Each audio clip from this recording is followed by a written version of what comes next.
Cameron's going to help adjust the camera. There you go. Just a little bit more that way. I'm a little lopsided. There. Awesome. Yay. I'm Lisa Ely with Lisa Ely Gardens, and I'm excited to be doing this live with you. I had quite a few friends who were curious about some tips about how to start a kid's garden at home. We're all at home. We're calling it house arrest, but it's really not. I'm actually really enjoying being home right now with the kids and the family. And a lot of friends are asking, well, what are you doing for gardening? How are you getting started? And I know a lot of people are thinking, I should have a garden. So I'm here today to just kind of share some of my quick tips on how you might want to start a garden. And definitely feel free to ask questions. I'm not quite sure if I can see them or not, so definitely give me a thumbs up. Let me know you're here, and I will do my best to answer questions. Otherwise, right after, I will do that. Wow. Oh, there's Trishelle. Hey, Trishelle. I hope parents and everyone is watching. So this should be fun. I'm excited. And you guys should get a garden going on your balcony. The key to starting a garden is just doing it. How many of you go, I really want to have a garden, I want to have a garden, but I don't have the space or I don't have the time?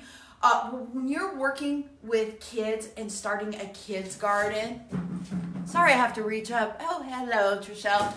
Oh my goodness, my eyes are not working this morning. But when you're starting a kid's garden, the biggest thing is to start small. You definitely want to, hi Paris, hi Eliza, hi guys, hi Jackson. You want to start small. Remember, kids have small hands, right? And so many of us, and I know I was guilty of it when I first decided to do a kid's garden, was I wanted to have the big acre, and I don't have a big yard, and I really wanted to have this giant garden. Well, guess what? Kids, it's overwhelming for them.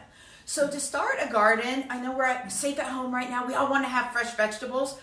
Is it the right time to go and figure that you're going to get tons of lettuce growing and all your broccoli and all your vegetables in the next month or so? No. Let's be real. The reason you want to start a garden right now is because you have the kids' attention and it's something to keep them active outside, but you also want to start small. The biggest problem I see is people go out there and they spend a lot of money, they build these great planter boxes for their kids, or they cut out half their grass area for a garden, and then it becomes a chore. The last thing you want to do is have another chore for the kids to do. How many of you guys grew up with a household where your dad said, all right, go out and weed my garden? Well, that no longer makes it fun. So we want to start small. And we're not talking small for kids. Paris will know this. Paris actually has used my dinosaurs. Even starting with a small plastic dinosaur, you can create a garden out of this. And I'll definitely add the instructions down. I'm just seeing a question there. Hello, Tammy. How are you doing? Oh my goodness. So good to see you. But you can start with a dinosaur toy. How many of us are doing spring cleaning right now? I know we're going through and finding toys we don't need anymore. Well, why don't you use that to start a garden? So we took some of my kids' old dinosaurs, or these are from the dollar store, and all we did was we cut a hole in them. The kids spray painted them, cut a hole in them, and then you add a little soil and put a little succulent in there. The great thing about starting a garden with a succulent is you can walk around the neighborhood right now. You don't even have to go to the home store to buy plants to start with. You can go walk around the neighborhood. If you see a neighbor who has a bunch of succulents, you can break off a little piece of it, put it in some water for about a week, and then plant it into the dinosaur garden or any pot or area that you have or toy to refurbish into a garden. One of the first gardens that my son created was out of still live. Oh, we are. I apologize. I thought I had that turned off. This is a learning curve for all of us, right? I haven't done the live Facebook in a while. And Trishelle, oh, you've got carrot seeds at a party. Can we plant them in a planter box, or do they have to be in the ground? Absolutely, you can plant them in a planter box. Carrots are awesome. You can also start a carrot from a top of a carrot if you have it, and just throw it into a pot.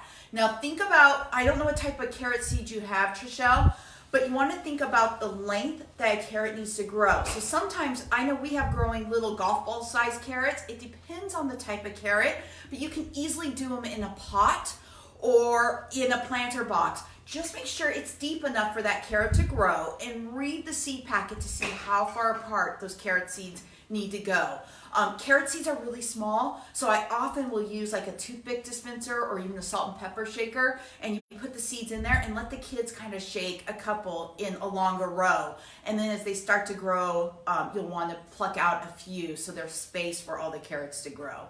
But back to even using a rain boot. This was a really fun thing for my son to use as a planter when he first started getting started. We drilled a hole in the bottom, added some gravel into it just for drainage. So we have some gravel here. Anytime you're planting in a planter box or a pot, you want to add some drainage so that the roots don't get completely clogged with water. It's kind of like when you're in a bathtub and your hands get all wrinkly when you've sat in there too long. That can happen with your seeds or your roots. They can sit in water too long. So if you're working with a recycled toy or a pot, just be sure to add in some drainage. So we add some gravel in there, add some soil on top, and then you could plant a seed. This is a really good time. A lot of us stocked up on beans. So why not put some lima beans or some black beans in water the night before, and then let this shell of the beans soften, and then go ahead and have the kids put that into soil. Oh, is that Christine? Hello, Christine. You're one of the reasons I'm doing this. I know you had questions about how to start the garden. So the big thing is to start small. Seeds will sprout up, even sunflower seeds. Now, we have a ton of seeds, and I actually am a little bit geeky, and I organize my seeds into photo albums. If you have a lot of seeds at home, this is a great way to get the kids, especially if they're younger, learning their ABCs, to organize all the seeds in alphabetical order, and then place them in a book and let the kids kind of pick the seeds that they would like to plant. I'm in Southern California, Valencia area. If any of my neighbors want some seeds, I have a lot. So if you just message me, I can definitely leave some out on the front porch area for you to pick up, or we can figure out a way to get you some seeds so you can get started with your kids. But you could also just start with some of the food you have. I mentioned using some beans, but also if you're cutting up some fresh vegetables, tops and bottoms, tops of vegetables you can regrow. I have an onion here that I started regrowing. All you do is you put it in some water and let the roots start to form. In about 5 days, I'll start seeing the roots of this onion, and the kids could go put it in a pot and we could watch it grow. The key is knowing that, are you gonna have a bountiful harvest? Probably not in the next couple months. We kind of are in a place I can't just run to the home center and buy my seedlings. I know for this live event, I actually wanted to run. Hello, Ira, how are you doing? Oh my goodness, good to see you. I wish we were playing volleyball right now, right, on the beach? But instead, here I am teaching about how to do some gardening at home. I wanted to run to the home center today and grab some seedlings so I could have really pretty plants to show you all the different types. But obviously, we're trying to be safe at home. I am going nowhere. And so I'm trying to show ideas of how to do gardens at home with what you have. Definitely going around picking some succulents from some neighbors, starting those in water like this, and then planting them in soil or in dirt is a great idea.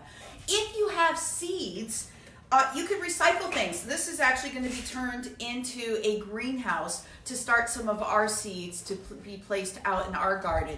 And this was just kind of, it looks like it was from appleberry strudel. And what I will do is add some potting mix. I do love to use a potting mix when I'm using seeds. The difference between potting mix and real hardcore soil is how light it is. Look, this is like confetti. I don't know if you guys can even see that. When you're starting with seeds, you have to remember that seeds are very tiny baby plants. They need to push themselves out of the ground. So if you go try to put your seeds right in the soil outside, some will grow, but the chances are that they're not going to be strong enough to get through. So using a potting soil mix, there's a tons of different brands, is the best way to start seeds in a greenhouse type setting. And you don't have to have a greenhouse. This is just, you know, a bakery container. You could also use the chicken rotisserie, I have a hard time saying that word, containers, or even a plastic water bottle. I would suggest making sure you put holes on top, because plants need a couple things to survive, right? If any kids are watching, I know Paris can probably answer it for me. What do they need? They need soil, water, sunlight, and air. So to make sure they get the air they need, you want to make sure you just tap some holes into the top of your container, and then fill this in and throw some seeds in here. And then as soon as you start to see the plants starting to sprout up, you could then move them, whether it's into a container like an old rain boot, or even a tub. I definitely love to plant in tubs. I do have drainage holes in this, if you guys can look. Drilling holes into metal is a little bit harder, but I've got 5 different drainage holes that I've put in. You could do this even with an old paint can. And I will share a video later showing how to turn just a simple paint can into a garden. And again, if you see the bottom, I drilled holes with that. And to decorate it, we just put little colors around them. This is really fun because each kid can have their own color. And then we could actually race. I love doing plant racing or vine racing. If you have a tomato plant or basil growing in a small container like this, have the kids race, and you could actually put a flag and see whose plant is growing bigger each week. This is a way to keep kids engaged and learning about the plant growth. The other thing I love about a small container like this, or even using a wagon, this is something my son used to use. It's a very shallow pan, so you're not going to get a lot growing in here, but a lot of you have maybe some old wagons sitting around with a deeper bed. These are great because we go back to what do plants need when they're growing, and they need sunlight. So when you're starting a garden with kids, especially now that they're home and you want them to be active, have them every hour go out and put their garden where the sun is. This is really good for them learning about shadows, why the sun is moving, but they can also see the difference. Maybe you can have 2 paint cans and you leave one completely in the shade, and you challenge your child to have the other going around chasing the sun every single day. The plant that's in the sun is obviously going to grow stronger and better, but they'll see it, why one is growing and why one is not. Oh, there's another question. Hi, Colleen, how are you? Awesome. I love that you guys are joining us today. Thank you so much for joining me. Another thing that you could plant in for a small garden is just an old kitchen colander. Now, I think this one's really pretty and I love it. So wouldn't this be great just outside on a bar top? We don't have a lot of space even in our yard for a garden, so I come up with creative ways for us to plant and have things growing. I do in the backyard in our area in Santa Clarita Valley. We have a lot of wildlife. I have a lot of rabbits around here. Christine, you might be wondering about this.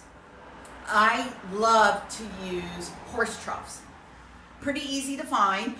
You do have to kind of do some online searching, but they're not too expensive. But the height of the horse trough is perfect because rabbits and other pests can't jump into the garden space. So when you use bricks or you use wood, often those are lower garden areas, and the rabbits and everything can climb up, or they can attach themselves to that wood and climb up. The horse troughs have been amazing. My lettuce right now in their side yard is growing like crazy. We really love being able to go out there and get lettuce every day, and none of the rabbits are eating it because of that height that the horse trough is. And I'll share a picture down below after we're done with this so you guys can see what I'm talking about. You can get all different sizes, but just like planting in a tub or a small pot, the horse trough, I think it's about 2 feet long, maybe 3 feet.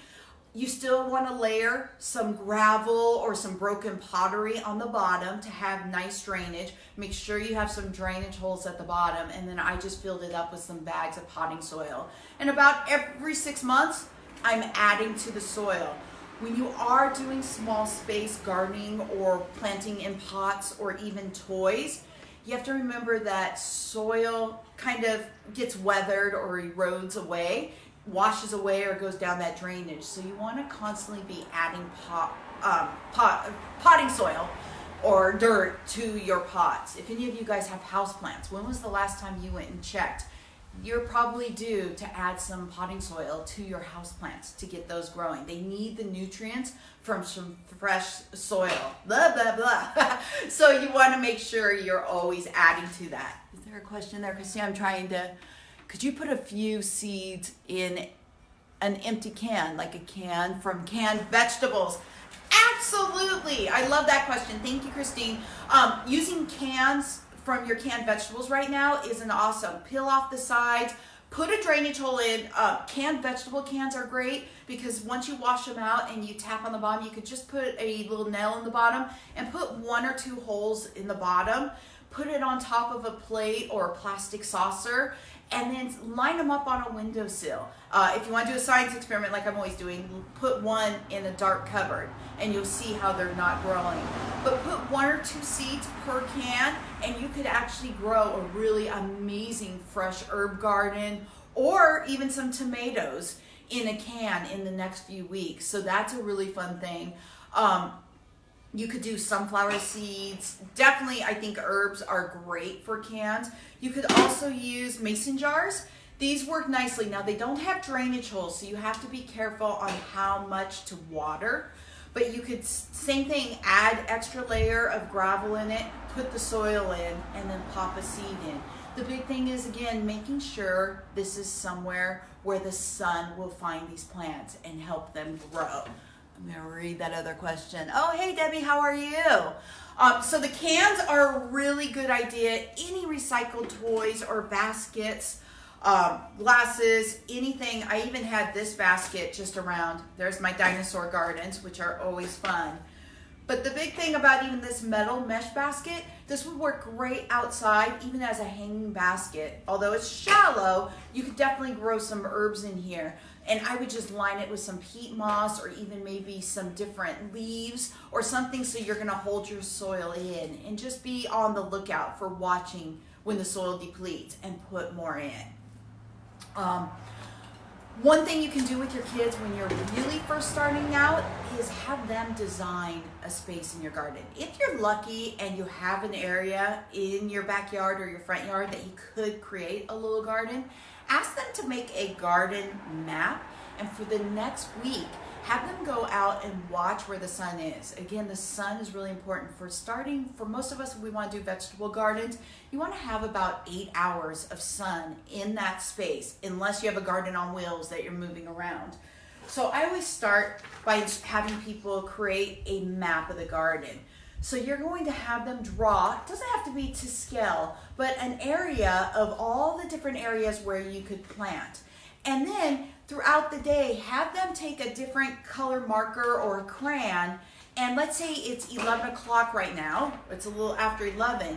My whole front yard isn't getting any sun, but the backyard is getting a lot of sun in this area. So I would color it in with pink and make a graph over here saying 11 o'clock a.m. sun. Now at, let's say, 4 o'clock or even at 1 o'clock, I'm going to go back out. And now this area is starting to get some sun and this area is getting sun, but this area is not. So you put another graph and say at 1 o'clock, that area. And then what happens is throughout the day you have different colors, and the area that has the most color is your perfect spot to plant a garden. And when you're letting the kids figure this out, they're going to be more engaged to finish the garden space, because planting the garden is really fun. Getting your hands dirty, getting it started, picking where you want it is really fun. Planting it is fun. When you get to harvest your crops, anywhere from 4 to 8 to 15 weeks later, that's really fun. But that time when you're waiting for a plant to grow is when you want to make sure the kids are still engaged. So letting them choose where the garden is, what you're going to plant, is really, really important. Oh, you want to see the map a little closer? There you go, Debbie. This is just, I think it's backwards. I'm sorry, I have the camera on the selfie mode. But you can see it's just a simple map sketched out. So it's really quite easy. And I have this actually in one of my first books, Kindergartens. And let me see, I think I even have a better map showing it. And what I can do is share this on the links below too.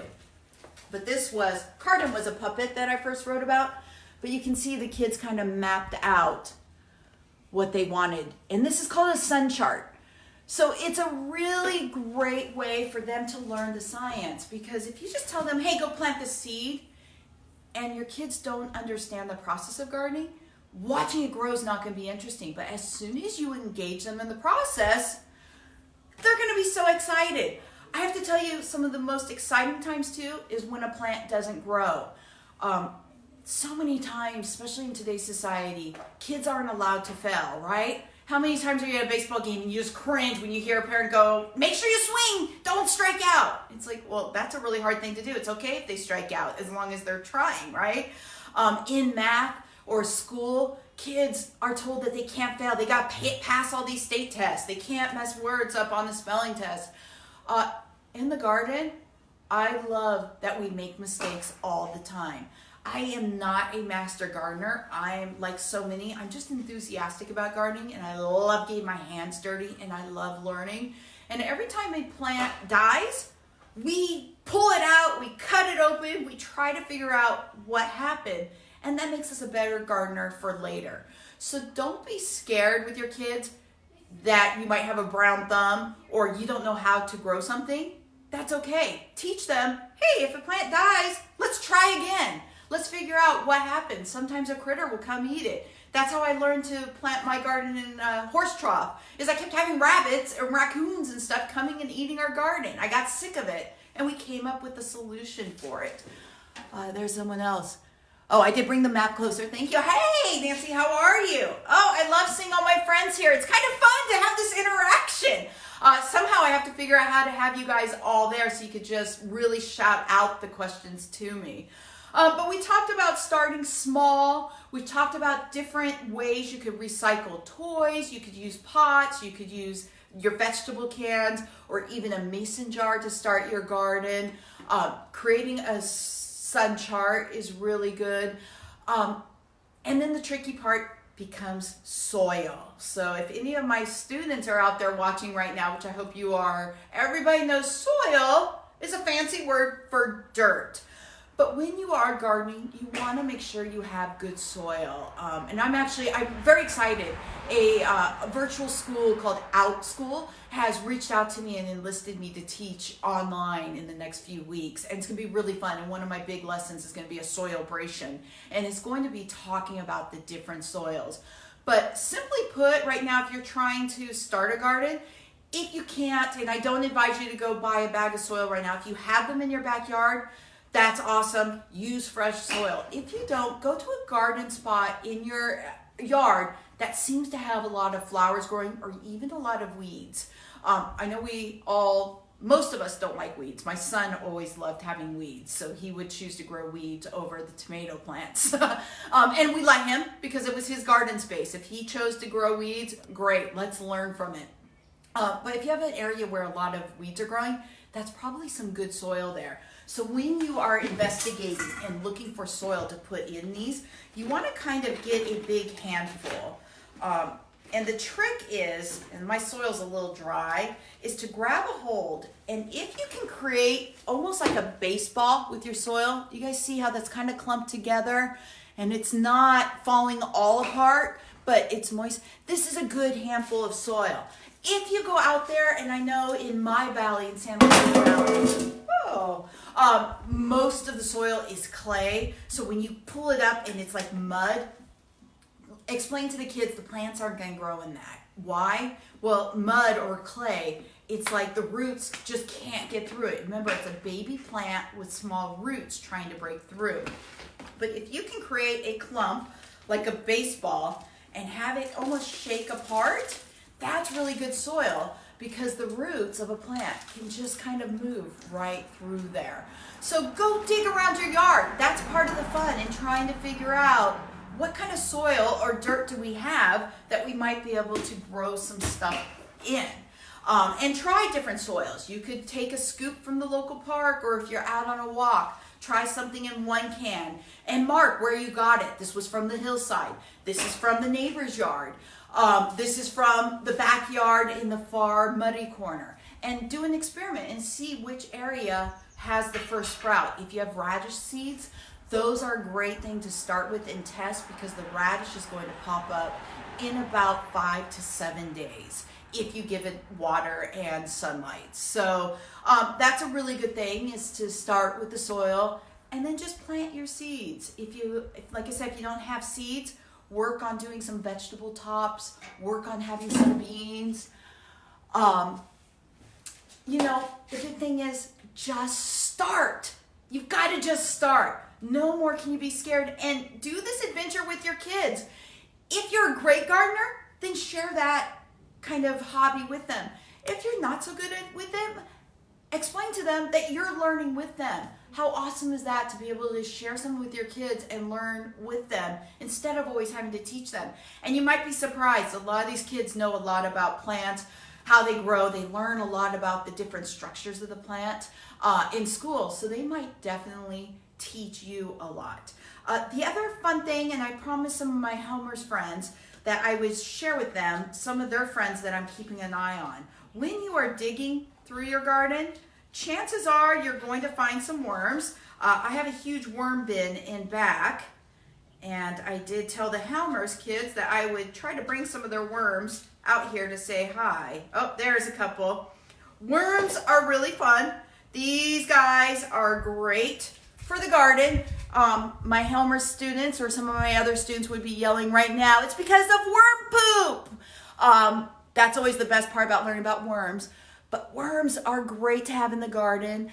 They not only tickle your hands, but they go through and they help break up the soil. So that's a really fun thing. This guy's tickling me. So all the worms are being taken care of here. I have a whole big container in the backyard that we're doing to keep all the worms safe. Awesome. Christine, I'm glad you joined me. I'm going to wrap this up in just a minute anyway, but definitely leave some questions or comments below, and I will definitely try to help you guys out all I can. Like I said, I'm going to start some other online classes. I'm going to try to do some more Facebook Lives and share some videos with you guys, as well as I do have a blog, LisaEleyGardens.com. I have a blog of different projects that we've done with kids throughout the last couple of years. So I'm going to work on trying to update that. I know we're all at home trying to figure out some fun stuff to do with kids that are a little bit different, but we can keep engaging them and learning.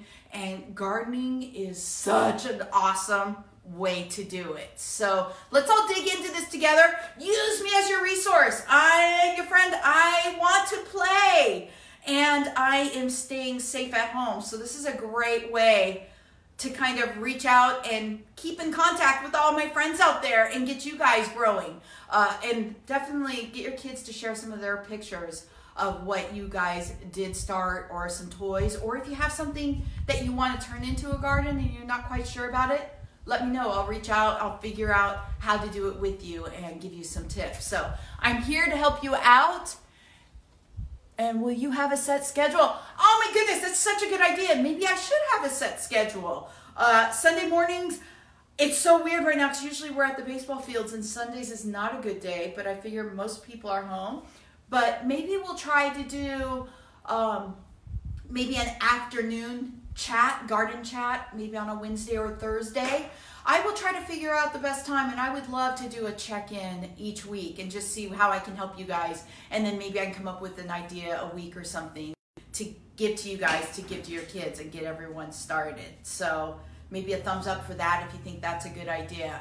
Debbie, that's a really, really great idea. So I will do that. I know I was really good about it a long time ago, and then I'm trying to work on curriculum and get a bunch of stuff going, and I'm trying to teach my kids. I've been having an absolute blast being home with the kids and bonding and coming up with creative ways to play, helping them still in their schooling and learning. I don't want any of them to fall behind, but ultimately we want to just stay healthy and enjoy this time that we have together. We keep laughing, thinking, I know it's a stressful time right now, but in like 20 years, I think the kids are going to look back and go, oh my goodness, I remember when we were home. I can't remember why. I guess it was that virus thing, but I remember how much fun we had, and we learned so much, and we played, and we worked out.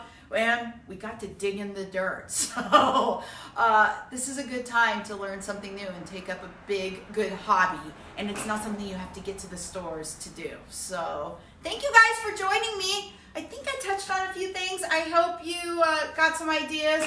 The big thing, start small. Don't try to think you have to have a big, big space to start a garden. Start small, and from there it will get bigger and bigger and bigger. So happy weekend, guys. Have a fun Sunday. I'll talk to you guys later. Bye.